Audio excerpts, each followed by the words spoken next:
लोग जो है ब्लड प्लेटलेट्स एंड थ्रोम्बोसाइट्स के बारे में डिस्कस करेंगे। Blood platelets also known as thrombocytes are the smallest cell of the blood platelets, जिसको मैं थ्रोम्बोसाइट्स भी कहता हूँ, वो ब्लड का सबसे छोटा सेल है। It measures about 2 micron in diameter. सबसे छोटा सेल है, मेजर्स 2 माइक्रोन इन डायमीटर। इसकी डायमीटर कितनी है? 2 माइक्रोन है। It do not have nucleus, no nucleus.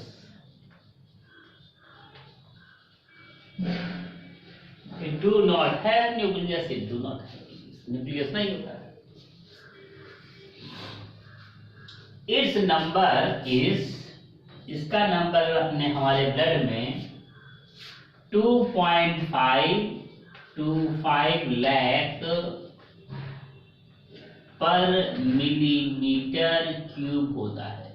1 millimetre लंबाई, चौड़ाई और ऊंचाई में ये 2.5 लाख से 5 लाख पाता है। इस number is 2.5 to 5 lakh. 1 millimetre लंबाई, चौड़ाई और ऊंचाई में थ्रोम्बोसाइट्स का या ब्लड प्लेटलेट्स का नंबर 2.5 लाख to 5 लाख होता है। 2.5 लाख से 5 लाख के बीच में होता है। इफ इट्स नंबर डिक्रीजेस, अगर इसका नंबर डिक्रीज हो जाएगा तो मैं इसको बोलता हूं थ्रोम्बोसाइटोपिनिया। अगर एवरेज वैल्यू ये है, अगर इस एवरेज वैल्यू से इसका नंबर कम हो जाता है तो मैं इसको थ्रोम्बोसाइटोपिनिया बोलता हूं। तो मैं इसको थ्रोम्बोसाइटोपिनिया, अगर इसका नंबर जो है 2.5 लाख to 5 लाख, 2.5 लाख to 5 लाख पर मिलीमीटर क्यूब होता है। अगर इसका नंबर घट गया और भी कम हो गया तो इसको मैं बोलता हूं thrombocytopenia. If it's number increases, अगर इनका नंबर जो है 5 लाख से भी ज्यादा हो जाए, then it is known as thrombocytosis. तो इसको थ्रोम्बोसाइटोसिस भी बोलते हैं।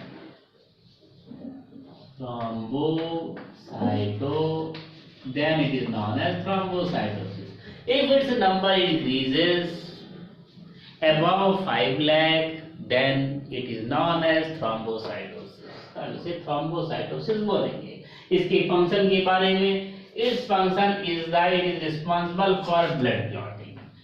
रिस्पॉन्सिबल फॉर ब्लड क्लॉटिंग, इसका फंक्शन है ये ब्लड को जमाता है, खून को जमा देता है, ब्लड को क्लॉट कराता है। It is responsible for blood clotting when blood comes in contact with air, शरीर के अंदर नहीं जमा रहा है। When it is responsible for blood clotting when blood comes in contact with air और blood comes in contact with the smooth surface. तभी responsible for blood clotting when blood comes in contact with rough surface से अगर होके गुजरेगा, rough surface और air. जब blood air के contact में आएगा या रफ सरफेस के कांटेक्ट में आएगा तब ये ब्लड को क्लॉट करा देता है। ब्लड ब्लीडिंग होने लगी, ब्लड एयर के कांटेक्ट में आया तो क्लॉट हो जाएगा। ब्लड को किसी रफ सरफेस से, शरीर के अंदर ही अगर ब्लड किसी रफ सरफेस से होकर के गुजरेगा तो ब्लड क्लॉट हो जाएगा।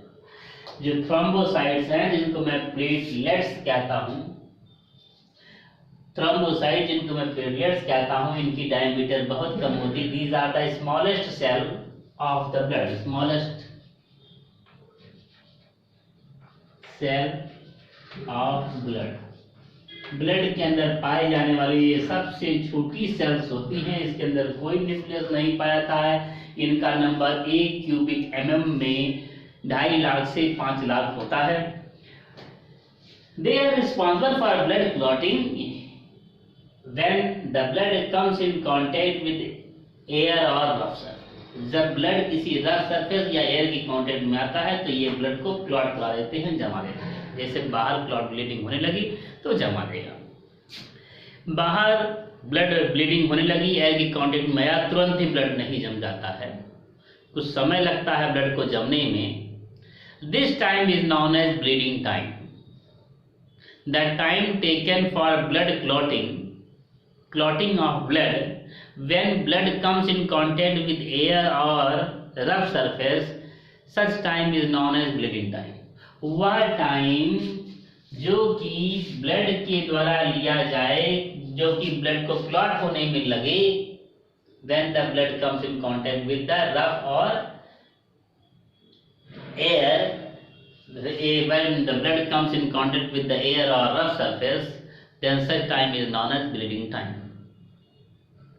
खून बहने लगा, कहीं चोट लग गई, खून बहने लगा और खून तुरंत ही रुक नहीं जाता है।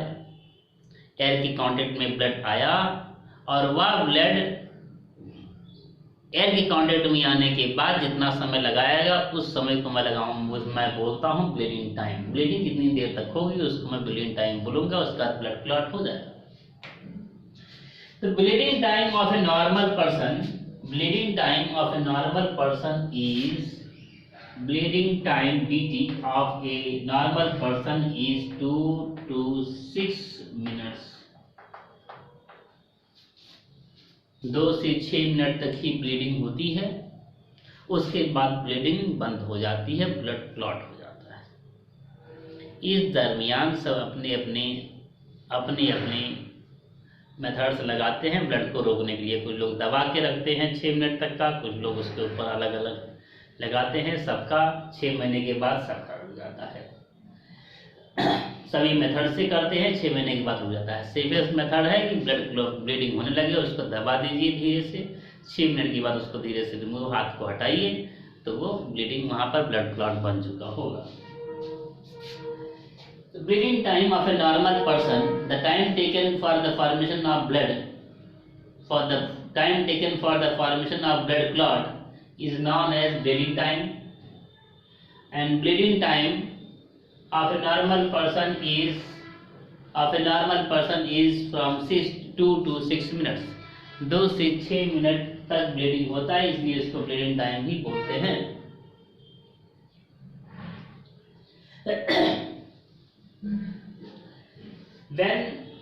मैं ये कह रहा हूं कि ब्लड जब किसी भी रफ सरफेस के कांटेक्ट में आता है या एयर के कांटेक्ट में आता है तो ब्लड क्लॉट हो जाता है।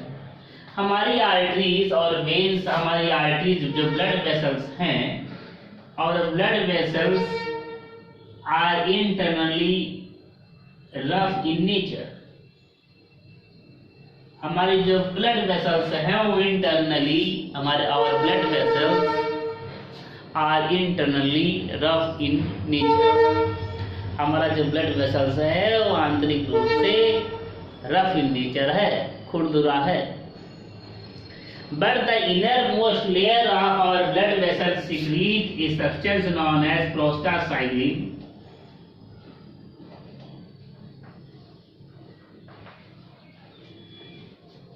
बेसिकली जो हमारे ब्लड वेसल्स का इनर मोस्ट मेम्ब्रेन है, इनर मोस्ट वॉल है, that wall is rough in nature. वो रफ है, वो रफ ही होता है।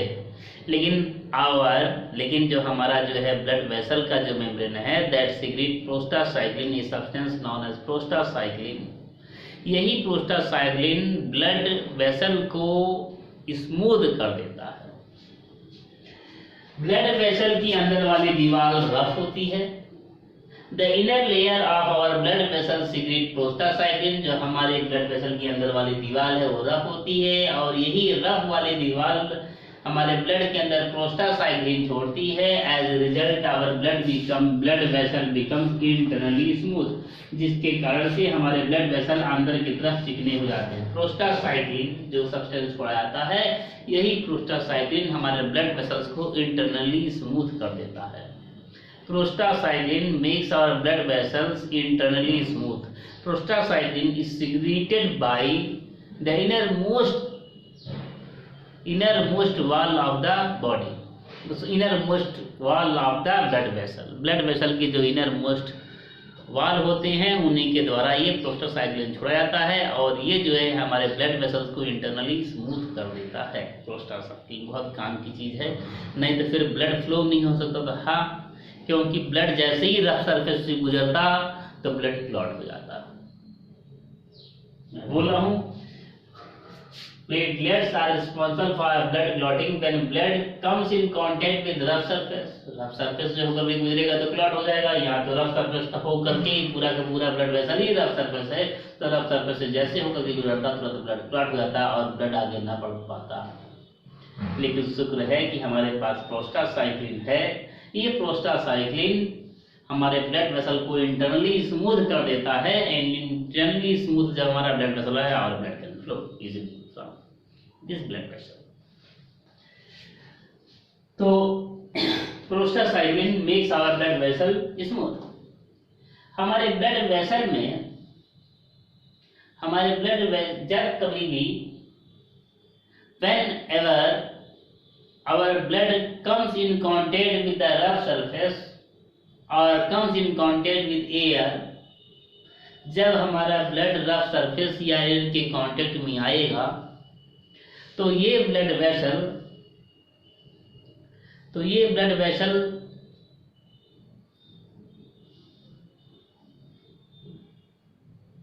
जब हमारा ब्लड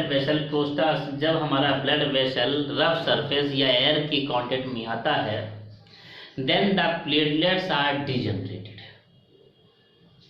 मतलब प्लेटलेट्स कब डिजनरेट होगा? When the blood comes in contact with the air और rough surface. When blood comes in contact with air or rough surface, then the platelets are degenerated.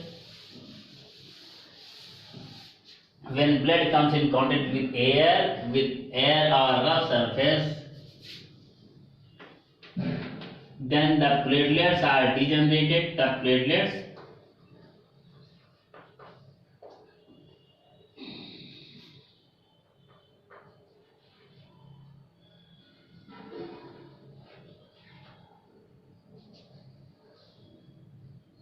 The platelets are degenerated.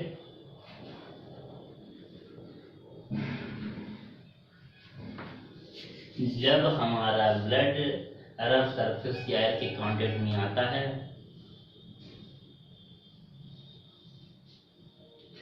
Then the platelets are degenerated. तब हमारा platelets जो होते हैं, हमारे जो blood के अंदर जो प्लेटलेट्स होते हैं वो डिजनरेट हो जाते हैं।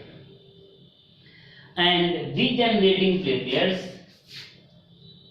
forms 4 factors। जो degenerating platelets हैं, जो प्लेटलेट डिजनरेट हो गए हैं, the degenerated platelets forms 4 factors, give rise to 4 factors। 4 factor बनाते हैं। पहला हो गया ब्लड प्लेटलेट फैक्टर 1, दूसरा हो जाएगा ब्लड प्लेटलेट फैक्टर 2, तीसरा हो जाएगा ब्लड प्लेटलेट फैक्टर 3, फोर्थ हो जाएगा ब्लड प्लेटलेट फैक्टर 4। जैसे ही when blood comes in contact with rough surface or air, then the blood platelets are degenerated। ऐसे ही जैसे ही ब्लड जो है रफ सरफेस या एयर की कांटेक्ट में आता है, ब्लड डिजनरेट हो जाता है। और ये जो degenerating platelets,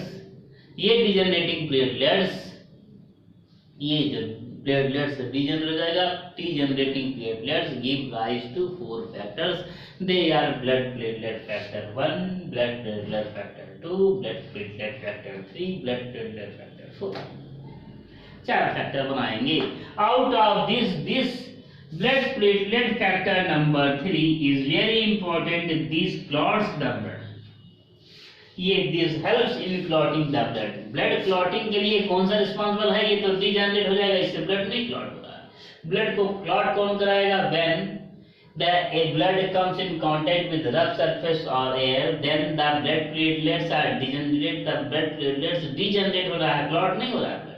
Blood platelets are degenerated and it forms 4 factors. Then the factors are known as BPF1, blood platelet factor 1, blood platelet factor 2, blood platelet factor 3, blood platelet factor 4.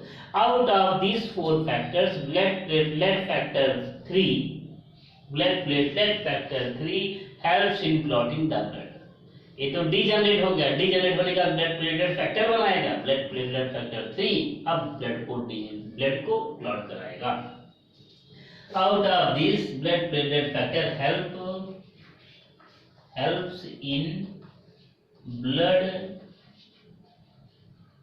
clotting,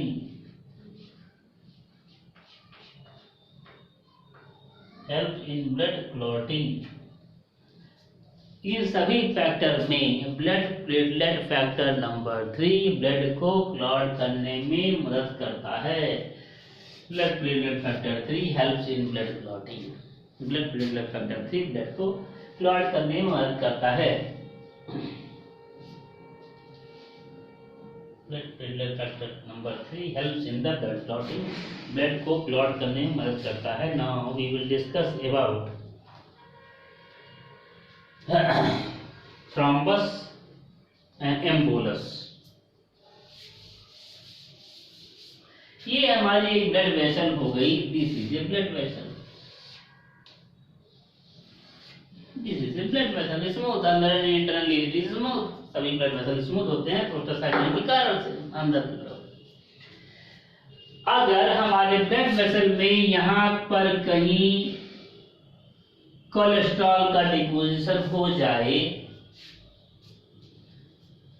if our blood vessel has somewhere deposition of cholesterol, then our blood vessel is no more smooth. हमारे blood vessel में यहाँ पर कहीं cholesterol या fat का deposition हो गया तो हमारा ब्लड वेसल यहाँ से ब्लड जा भी रहा है, ब्लड जा रहा है तो हमारा ब्लड अब तो ऐसे गया, फिर ये रफ हो गया, फिर ऐसे जाएगा। Then our blood vessel is no more smooth. Then our blood comes in contact with this rough surface. हमारा ब्लड जो है इस रफ सरफेस के कांटेक्ट में आएगा। Then our blood comes in contact with this rough surface. तो हमारा blood इस रफ सरफेस के कांटेक्ट में आएगा। And there, when the blood comes in contact with the rough surface, then the platelets are degenerated. तो platelets degenerate हो जाएगा and blood platelet factors are formed. Out of this blood platelet factor 3 clots the blood, help in blood clotting, blood को clot कराएगा। अगर हमारे blood vessel के अंदर कहीं भी कोलेस्ट्रॉल फैट का डिपोजिशन हो गया है, कोलेस्ट्रॉल का डिपोजिशन हो गया है, then our blood vessel is no more smooth. अगर कोलेस्ट्रॉल का डिपोजिशन यहाँ पर कोलेस्ट्रॉल है और ये ब्लड वेसल है,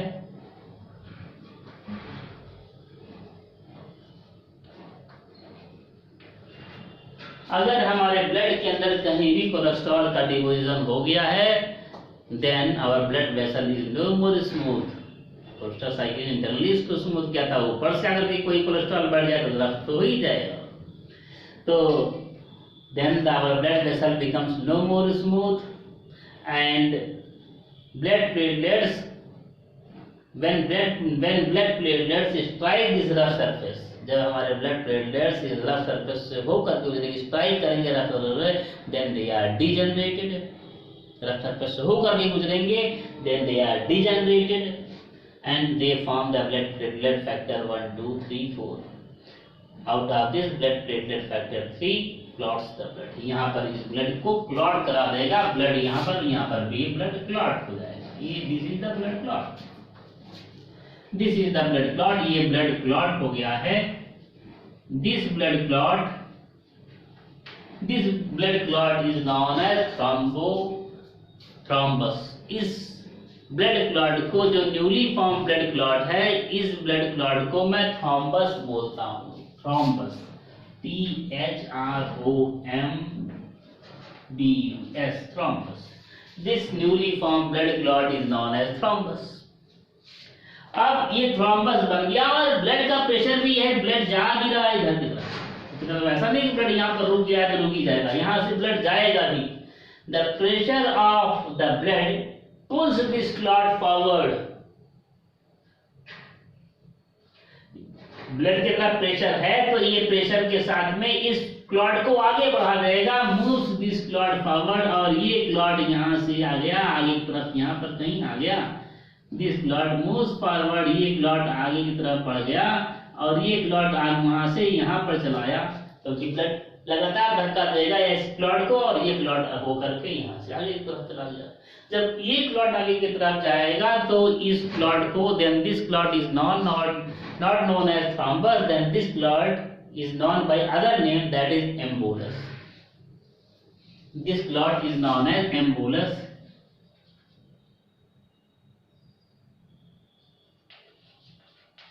This clot is known as embolus.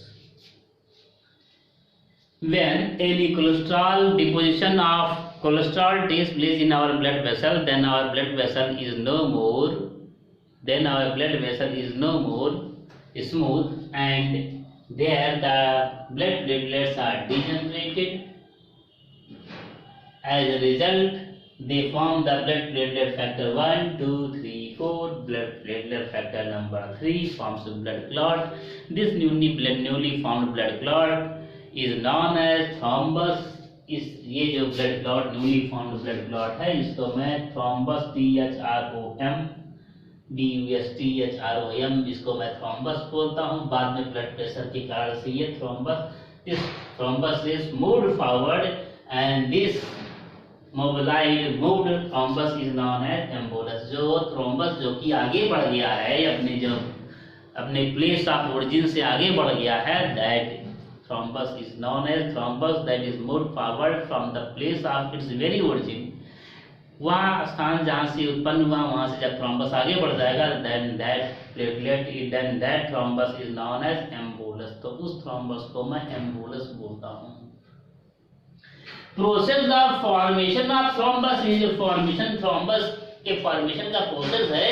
Process of formation of thrombus is known as thrombosis. Thrombus जो बन रहा है, ऐसे प्रोसेस को मैं थ्रोम्बोसिस बोलता हूं. Thrombosis, process of formation of blood clot और thrombus is known as thrombosis. When thrombus is formed, then by the pressure of blood, thrombus is moved forward. This thrombus is known as embolus. ऐसे thrombus को मैं embolus बोलता हूं. Now we will consider this thrombus and embolus with reference to the heart attack. Heart attack के संबंध में मैं ऐसे थ्रोम्बस और एम्बोलस को लेता हूं. हार्ट अटैक के बारे में बात करता हूं.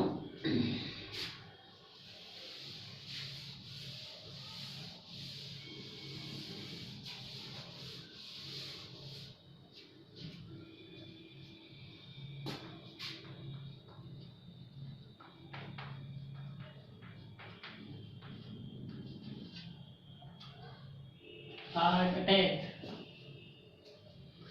Coronary artery supplies blood.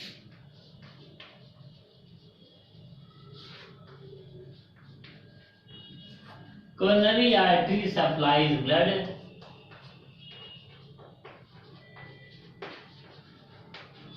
to the wall of heart. Coronary artery supplies blood to the wall of heart by its branches.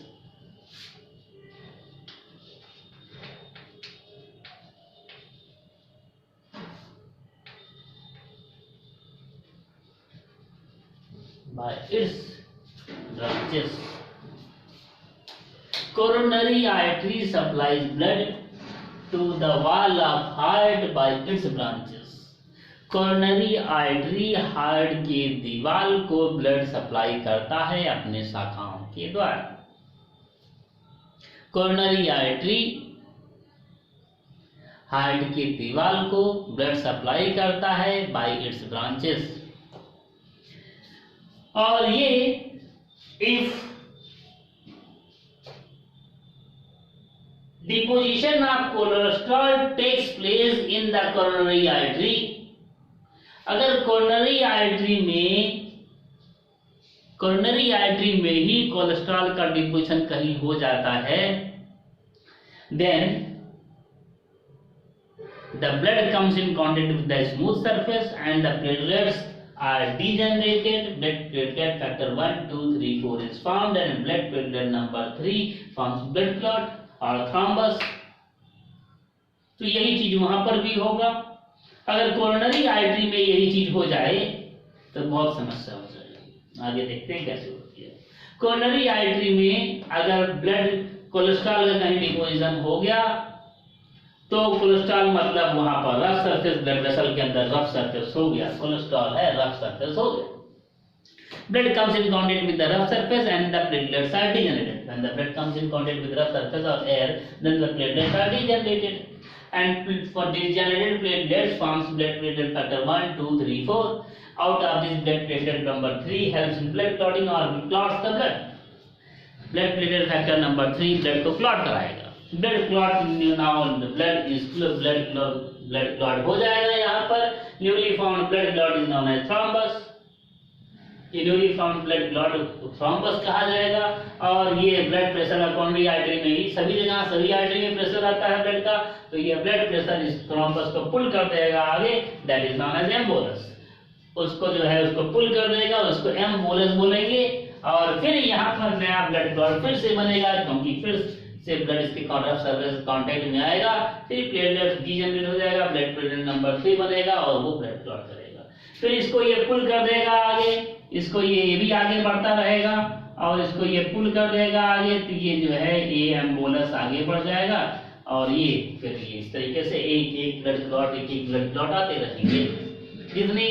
जितनी कोरोनरी आर्टरी के ब्रांचेस में जाएगा उस ब्रांचेस में ब्लड वेसल की सप्लाई अफेक्टेड हो जाएगी। The blood clot that reaches to the each of the blood, जो each of the branches of the coronary artery supplies blood to a definite part of the heart. Coronary artery के जो branches होते हैं वो heart के definite part को blood supply करते हैं। कोरोनरी आर्टरी के जो ब्रांचेस होते हैं वो हार्ट के डेफिनेट पार्ट को ब्लड सप्लाई करते हैं। और जब इसके अंदर हार्ट के डिफरेंट पार्ट में, तो ये this blood clot reaches the particular region of the heart. ये हार्ट की कोरोनरी आर्टरी के द्वारा ये हार्ट की पर्टिकुलर रीजन में ये ब्लड क्लॉट पहुंच जाएगा, then that portion of the heart is affected. तो हार्ट का वो पोर्शन जिस पोर्शन में ये ब्लड क्लॉट पहुंचेगा that is affected, that is this process is known as heart attack. इस प्रोसेस को मैं हार्ट अटैक बोलता हूं और this is also known as coronary thrombosis. This is also known as heart attack is also known as coronary thrombosis because the formation when the formation of thrombus takes place in the coronary artery, then such process is known as coronary thrombosis। जब coronary artery के अंदर thrombus बन जाए, blood clot बन जाए, तो ऐसे को मैं कोरोनरी थ्रोम्बोसिस बोलूंगा। जब थ्रोम्बस कोरोनरी आर्टरी के अंदर बन जाएगा, जिस पार्ट में जाएगा हार्ट के, that part of heart stops functioning. Heart का वह भाग अपने फंक्शन करना बंद कर देगा, काम करना बंद करेगा। This is known as coronary artery और हार्ट अटैक। इसको मैं कोरोनरी आर्टरी भी कोरोनरी थ्रोम्बोसिस भी बोलता हूँ।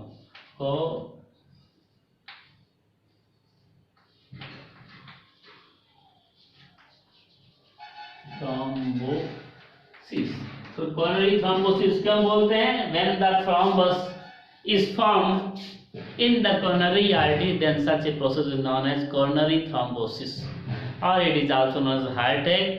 थ्रोम्बस जो बनेगा वहां पर नहीं रहेगा, तो ब्लड के करंट के साथ में आगे आगे बढ़ता रहेगा, एम्बोलस बनाता रहेगा, और एम्बोलस जिस रीजन में जाएगा हार्ट के, उस रीजन में वो ब्लड के फ्लो को अफेक्ट करेगा, that particular region of the heart stops functioning, this is known as heart attack. Now we will discuss about the mechanism of blood clotting. Whenever blood comes in contact, whenever we have any wound or injury,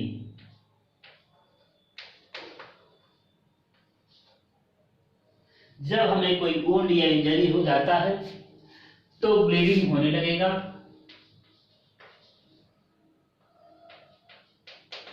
and blood comes in contact with the air or rough surface,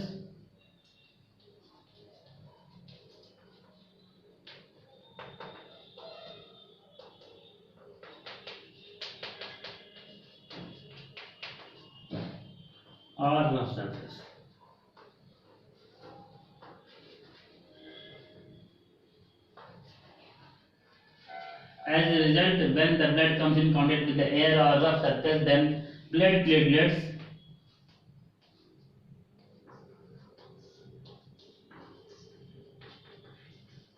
blood के अंदर पाए जाने वाले platelets are destroyed.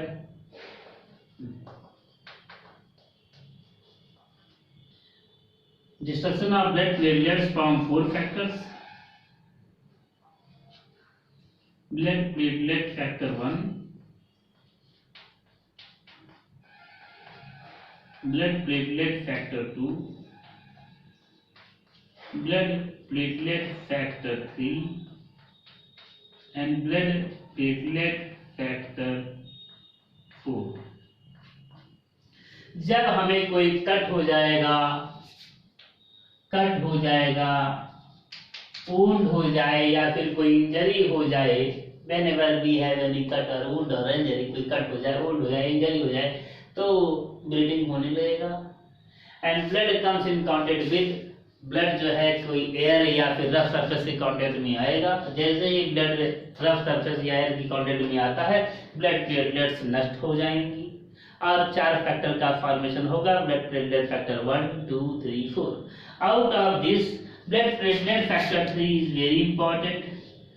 This secret an enzyme, ये एक enzyme का formation करेगा जिसका नाम है थ्रोम्बोप्लास्टिनोजेन.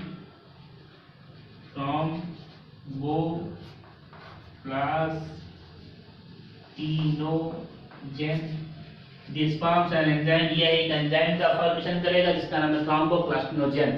लास्ट में जेन लगा हुआ है, जेन लगा है इसका मतलब इनएक्टिव है. मैं बताया था पहले, जिस शब्द के शुरू में प्रो लग जाए या फिर अगर लास्ट में जेन लगा हो तो वो इनएक्टिव होता है. अधिकांश में बायो में देखा गया है. तो अगर किसी शब्द के शुरुआत में प्रो लगा हो या लास्ट में जेन लगा हो, इसका मतलब वो इनएक्टिव है. तो इसके अंदर लास्ट में जेन लगा है, मतलब ये इनएक्टिव है. जब कोई भी कट हो जाए, वुंड हो जाए या इंजरी हो जाए तो ब्लीडिंग होगी और ब्लड कांटेक्ट में आएगा, रफ सरफेस या एयर के कांटेक्ट में आएगा. जैसे ही ब्लड रफ सरफेस या एयर के कांटेक्ट में आता है, तुरंत ही ब्लड प्लेटलेट्स डीजनरेट हो जाती है. ब्लड प्लेटलेट्स डीजनरेट हो जाती है, blood platelets are destroyed and that results the formation of 4 factors. They are the blood platelet factor 1, blood platelet factor 2, 3 and 4. Blood platelet factor number 3 is most important. This form an inactive enzyme. यह एक inactive enzyme का formation करता है. Inactive enzyme का formation करेगा. This forms an inactive enzyme. उस inactive enzyme का नाम है थ्रोम्बोप्लास्टिनोजेन. ये थ्रोम्बोप्लास्टिनोजेन ब्लड के अंदर पाया जाता है Ca++ आयन. Ca ब्लड के अंदर पाए जाने वाले Ca++ आयन के साथ रिएक्ट करता है और एक्टिव हो जाता है. थ्रोम्बोप्लास्टिनोजेन थ्रोम्बोप्लास्टिन में कन्वर्ट हो जाता है. जेन हट गया मतलब एक्टिव हो गया. This thromboplastinogen is converted into thromboplastin में कन्वर्ट हो जाएगा. और ये थ्रोम्बोप्लास्टिन ये थ्रोम्बोप्लास्टिन फिर से Ca++ के साथ रिएक्ट करेगा, ये थ्रोम्बोप्लास्टिन फिर से Ca++ के साथ रिएक्ट करेगा और फिर बनाएगा anti prothrombin, anti prothrombin, this forms anti prothrombin. ये फिर एंटी प्रोथ्रोम्बिन का फॉर्मेशन करता है। जब कभी कोई कट हो जाएगा, इंजरी हो जाए या कोई वुंड हो जाए तो उसमें ब्लीडिंग होने लगती है। Blood comes in contact with the rough surface और air, this degenerates the blood platelets. इससे जो प्लेटलेट्स हैं वो नष्ट हो जाएंगी। ब्लड प्लेटलेट फैक्टर 1, 2, 3, 4 का फॉर्मेशन होगा।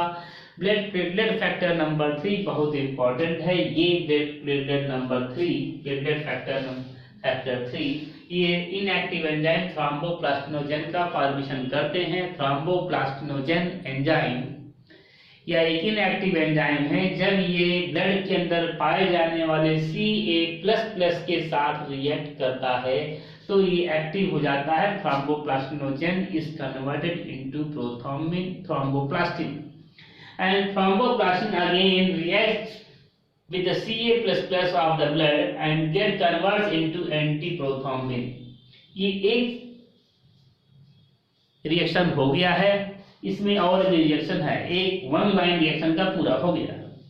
इसके अंदर जो है ब्लड क्लॉटिंग मैकेनिज्म में रिएक्शन के there are 3 lines of reaction के 3 लाइन हैं। पहला लाइन हो गया है द वेरी फर्स्ट लाइन, वो कौन सा है?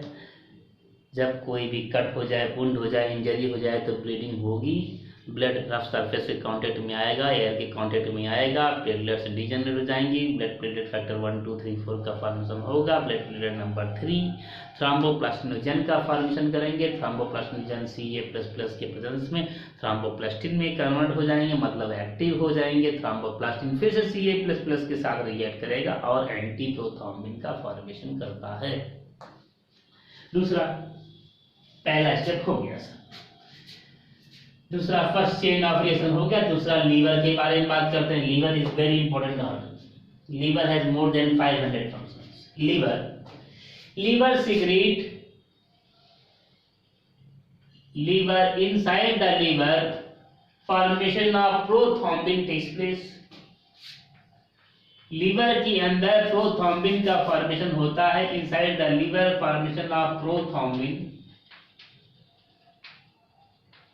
लीवर के अंदर प्रोथ्रोम्बिन का फॉर्मेशन होता है। क्या होता है प्रोथ्रोम्बिन?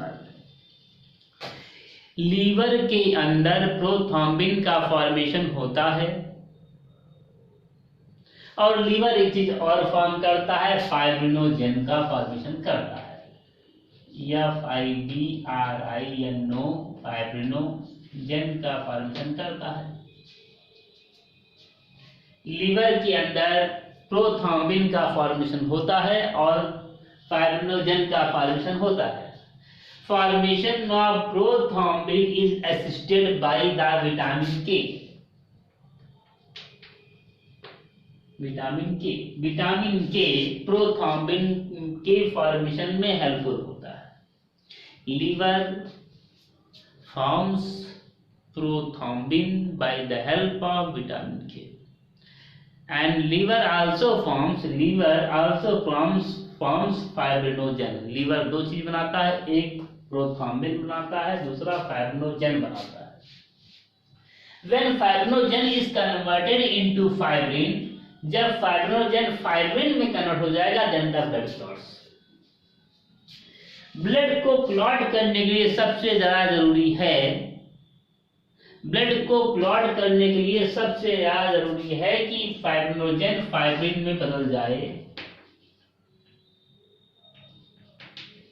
लेकिन फाइब्रिन में बदलने के लिए एक एंजाइम का एक आवश्यकता होती है, जिस एंजाइम का नाम है थ्रोम्बिन। जिस एंजाइम का नाम है थ्रोम्बिन।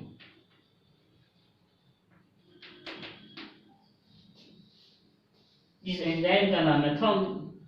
अगर थ्रोम्बिन एंजाइम नहीं पाया जाएगा तो फाइब्रिनोजेन फाइब्रिन में नहीं बदलेगा और ब्लड क्लॉट नहीं होगा। और कोई भी blood clot, no blood clot. Blood को क्लॉट होने के लिए फाइब्रिनोजन को फाइब्रिन में बदलना जरूरी है। फाइब्रिनोजन फाइब्रिन में तभी बदलेगा जब एक एंजाइम पाएगा, थ्रोम्बिन नाम का एंजाइम पाया जाएगा। जब थ्रोम्बिन नाम का एंजाइम पाएगा तो वही थ्रोम्बिन फाइब्रिनोजन को फाइब्रिन में बदल देगा, और जब फाइब्रिन नहीं पाएगा तो ब्लड क्लॉट नहीं होगा। थ्रोम्बिन कैसे बनेगा? पहला रिएक्शन हो गया, ब्लड प्लेटलेट नंबर 3 थ्रोम्बोप्लास्टिनोजन का फॉर्मेशन किया था, फिर थ्रोम्बोप्लास्टिनोजन तो थ्रोम्बोप्लास्टिन का फॉर्मेशन किया, फिर थ्रोम्बोप्लास्टिन एंटीप्रोथ्रोम्बिन का फॉर्मेशन किया। बाद में अब यही एंटीप्रोथ्रोम्बिन दिस एंटीप्रोथ्रोम्बिन मीडिएट्स द रिएक्शन। ये एंटीप्रोथ्रोम्बिन कन्वर्ट कर देगा थ्रोम्बोप्लास्टिन को, प्रोथ्रोम्बिन को इनटू थ्रोम्बिन, THROMBIN, थ्रोम्बिन में कन्वर्ट कर देता है। ये जो प्रोथ्रोम्बिन है, पहला रिएक्शन एंटीप्रोथ्रोम्बिन का फॉर्मेशन हुआ है, यही this antiprothrombin convert the prothrombin into thrombin. ये प्रोथ्रोम्बिन ही एंटीप्रोथ्रोम्बिन प्रोथ्रोम्बिन का दुश्मन है, मतलब प्रोथ्रोम्बिन कभी नहीं बनने देगा। कभी भी अगर प्रोथ्रोम्बिन पाया जाता है तो उस प्रोथ्रोम्बिन को कन्वर्ट कर देगा थ्रोम्बिन में। Antiprothrombin converts the prothrombin into thrombin and thrombin converts the fibrinogen into fibrin. Fibrin में कन्वर्ट कर देगा। जैसे ही फाइब्रिन बनेगा, फाइब्रिन मतलब रेशे बन जाएंगे, फाइब्रिन बन जाएगा, then the blood clots. Fibrin बन जाएगा तो ब्लड क्लॉट हो जाएगा, देन द ब्लड क्लॉट्स। जैसे ही फाइब्रिन बना, ब्लड क्लॉट हो जाएगा। Formation of fibrin results in blood clotting. तो this is all about the blood clotting mechanism. मैं फिर से बोलता हूँ, जब कोई भी कट हो जाए, वुंड हो जाए या इंजरी हो जाए तो ब्लड रफ सरफेस के कांटेक्ट में आता है या एयर के कांटेक्ट में आता है। जैसे ही ब्लड रफ सरफेस या एयर के कांटेक्ट में आएगा, blood platelets are destroyed and it results 4 factors. They are blood platelet factor 1, blood platelet factor 2, 3 and 4. Out of this blood platelet factor number 3 is very important. This secrete an inactive enzyme known as thromboplastinogen. This thromboplastinogen reacts with Ca++ of blood to form active thromboplastin. जेन नहीं, active हो गया है thromboplastin. This thromboplastin again reacts with the Ca++ of blood and forms antiprothrombin. Prothrombin का दुश्मन एंटीप्रोथ्रोम्बिन का formation करता है, एंटीप्रोथ्रोम्बिन का फॉर्मेशन करता है। बाद में मैं लीवर के बारे में बात कर रहा हूँ। लीवर 2 तरीके का है, 2 चीजों का फॉर्मेशन करता है। पहला हो जाएगा prothrombin. Prothrombin is inactive. Prothrombin मैं बताया था, अगर किसी भी शब्द के शुरुआत में प्रो आ जाए या लास्ट में जेन आ जाए तो वो इनएक्टिव होगा। ये प्रोथ्रोम्बिन इज इनएक्टिव। प्रोथ्रोम्बिन जो छोड़ता है, ये प्रोथ्रोम्बिन इनएक्टिव होता है। और फाइब्रिनोजेन, इसके लास्ट में जेन लगा हुआ है, फाइब्रिनोजेन दूसरा चीज छोड़ता है, fibrinogen this is also inactive. Fibrinogen भी इनएक्टिव है। प्रो पहले लगा, अगर शुरुआत में प्रो लगेगा किसी शब्द के या लास्ट में जेन लगे तो इनएक्टिव होता है। शुरुआत में प्रो लग गया तो ये इनएक्टिव, लास्ट में इसके जेन लगा तो भी ये इनएक्टिव। तो लीवर 2 इनएक्टिव सब्सटेंस छोड़ता है, एक हो गया प्रोथ्रोम्बिन और दूसरा हो जाएगा fibrinogen. Fibrinogen both are inactive. Prothrombin is converted into thrombin by the presence of antiprothrombin. ये एंटीप्रोथ्रोम्बिन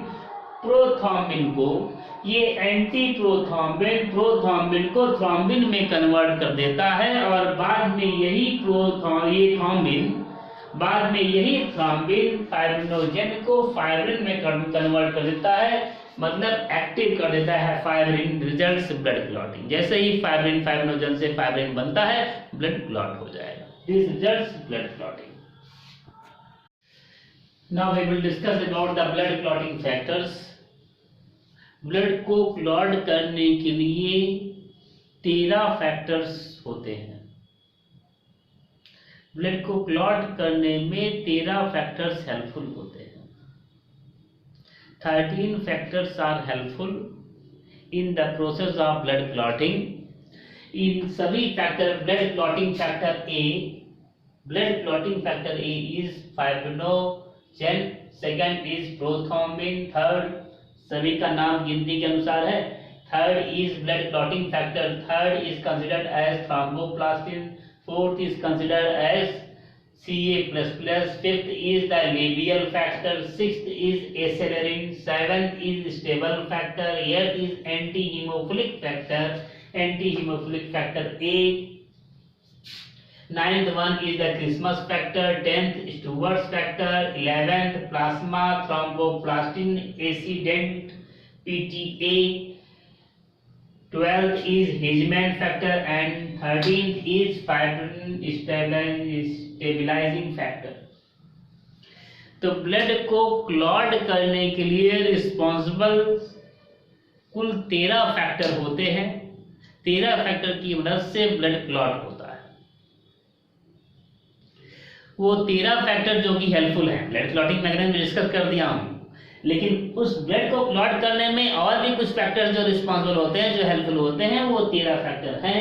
वो 13 factor, factor number 1 fibrinogen, factor number 2 prothrombin, factor 3 thromboplastin, factor 4 Ca++ ion, factor 5 labile factor, factor 6 antecedent accelerin, factor 7 stable factor, factor 8 anti haemophilic factor, factor 9 Christmas factor, factor 10 Stuart's factor, factor 11 plasma thromboplastin antecedent PTA, factor 12 Hegeman factor and factor 13 that is the fibrin stabilizing factor। 13 factor है। इन सभी को line से serial से याद करने के लिए एक फार्मूला है, that is fit pant tight collar loose American shirt are cool says pretty heroine Falak. Fit pant tight collar loose American shirt are cool says pretty heroine Falak. Fit fibrinoplastin, pant thromboplastin, tight thromboplastin, collar Ca++, loose labile factor, American accelerin, shirt stable factor, are anti haemophilic factor, cool Christmas factor, says Stuart's factor, pretty PTA, plasma thromboplastin accident, heroin, Hegeman factor and Falak fibrin stabilizing factor। there is other formula also। एक दूसरा भी formula है, दूसरा formula है fresher party tonight come let's a sing, sorry not dance, fresher party tonight come let's a sing and have seniors and call seniors please have fun। once again, fresher party tonight come let's a sing and call seniors please have fun। fresher fibrinogen party prothrombin tonight thromboplastin come Ca++ let's labial factor A acelerin sing stable factor and anti-hemophilic factor call Christmas factor seniors Stewart's factor please plasma thromboplastin accident and have Hegeman factor fun fibrin stabilizing factor। ये दो फार्मूले से एक कोई formula select करके हम याद कर सकते हैं 13 के 13 factor in series. All the factors should be learn in series. तो ब्लड को क्लॉट करने में 13 फैक्टर हेल्पफुल होते हैं। ये 13 फैक्टर है fibrinogen, thromboplastin, fibrinogen, prothrombin, thromboplastin, Ca++, labile factor, accelerin, stable factor, anti haemophilic factor A. दूसरा है Christmas factor. Christmas factor is also known as anti haemophilic factor B. Stuart's factor plasma thromboplastin accident is also known as anti-hemophilic factor 3, which is also known as anti-hemophilic factor C, anti-hemophilic factor C,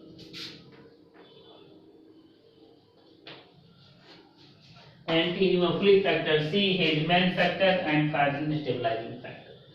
There are 13 factors which are responsible for the process of blood clotting.